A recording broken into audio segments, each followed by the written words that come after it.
Hello students, तो हमारे पास एक प्रिज्म दिया हुआ है और इसके लिए बहुत सारे एंगल्स के नेम पूछे हुए हैं पार्ट ए में। यानी एंगल पी ई एन क्या है, एफ ई एन डैश क्या है, एस एफ एम क्या है और एफ जी एच क्या है।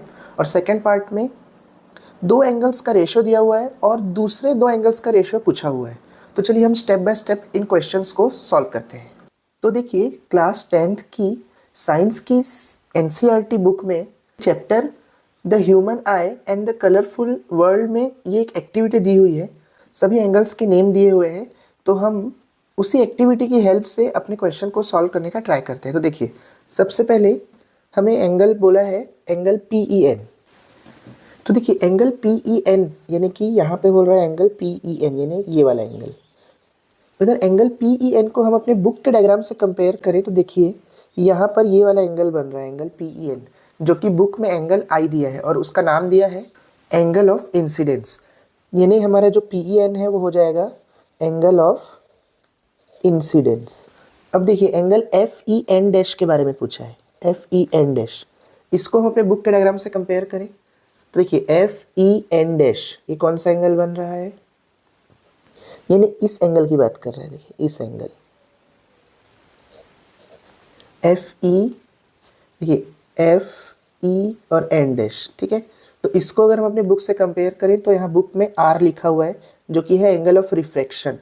यानी कि angle F E N dash हो जाएगा हमारा एंगल ऑफ रिफ्रैक्शन।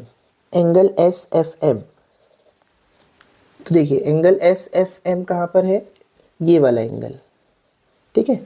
तो इसको अगर हम कंपेयर करें तो हमारे बुक में ये एंगल ई है, एंगल ई, यानी कि इसका नाम हो जाएगा एंगल ऑफ इमरजेंस। यानी किस एंगल से लाइट प्रिज्म से बाहर निकल रही है, इसको एंगल ऑफ इमरजेंस बोलते हैं। अब लास्ट है एंगल एफ जी एच। देखिए ये वाला एंगल, ये। तो अगर इसको हम अपने बुक के डायग्राम से कंपेयर करें तो यहाँ पे बुक में एंगल डी दिया हुआ है। तो एंगल डी यानी कि एंगल ऑफ डेविएशन। तो देखिए, पार्ट ए का सॉल्यूशन तो हमारा कंप्लीट हो गया। अब देखते हैं कि पार्ट बी में क्या लिखा हुआ है। तो देखिए, पार्ट 2 में एंगल पी ई एन यानी ये वाला एंगल और angle F E N dash यानी ये वाला एंगल, ये गिवन है 3/2। और एंगल एस एफ एम यानी कि ये वाला एंगल और ई एफ एम यानी कि देखिए ई से एफ, एफ से फिर एम, तो ये एंगल, ये इसका रेशियो पूछा है। देखिए, मैंने इस क्वेश्चन के बारे में थोड़ा रिसर्च किया तो एक तो इसका आंसर मुझे कहीं पर नहीं मिला। कुछ वेबसाइट्स में तो मुझे पता चला कि ये क्वेश्चन रॉन्ग गिवन है, और कुछ वेबसाइट्स में डायरेक्ट आंसर लिख दिया है कि रेशियो सेम होता है, तो इसका रेशियो 3/2 है तो इसका रेशियो भी 3/2 होगा। लेकिन अगर प्रिंटिंग मिस्टेक होगी तो मुझे लग रहा है कि ये ई एफ एम ना पूछ के यहाँ पर ई एफ एम डैश रहा होगा, यानी कि ये एंगल और इस एंगल का रेशियो पूछ रहा होगा। जैसे यहाँ पे ये वाला एंगल और ये वाला एंगल पूछा है, वैसे यहाँ पे भी इस एंगल और इस एंगल का ही रेशियो पूछा होगा।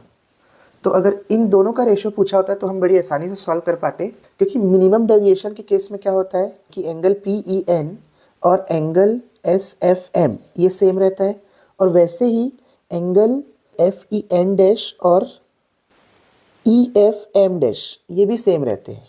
ये इसका प्रूफ हम 12th में भी करेंगे। इसे मिनिमम डेविएशन की कंडीशन बोला जाता है। 12th की फिजिक्स में एक चैप्टर है यही रे ऑप्टिक्स करके, उसमें इसका हम सॉल्यूशन करते हैं। तो क्योंकि अब ये दोनों एंगल सेम है, इसीलिए यहाँ पे 3/2 सेम आ जाता है।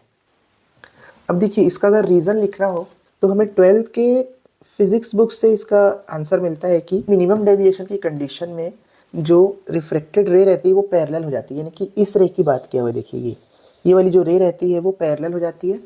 उसके पैरेलल होने के कारण ही जो इंसिडेंट एंगल और इमर्जेंट एंगल है वो बराबर हो जाते हैं। यानी ये वाले एंगल और ये वाले एंगल बराबर हो जाते हैं, और साथ ही ये दोनों एंगल्स भी बराबर हो जाते हैं, R1 और R2, तो दोनों बराबर हो जाते हैं। इसीलिए इनका जो रेशियो भी मैंने लिखा है वो सेम ही लिखा है, 3/2। अब देखिए, आपको अगर इसका कोई और सॉल्यूशन कहीं से मिलता है तो मुझे कमेंट सेक्शन में ज़रूर बताइए। और अगर वीडियो अच्छा लगा हो और समझ में आया हो तो वीडियो को लाइक और चैनल को सब्सक्राइब ज़रूर करें। Thank you.